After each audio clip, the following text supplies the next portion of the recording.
A haba oga. Ai wannan aikin yanzu muka fara.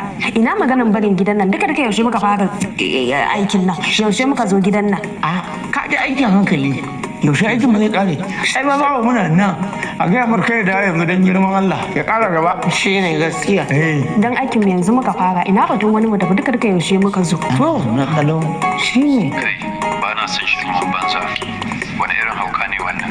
Dama ban faɗa muku zaman da za ku yi kafin da ya dawo ba ne. To kuma shi ne za ku zo mana da shirme. Kun san halina ku. Bawar Allah.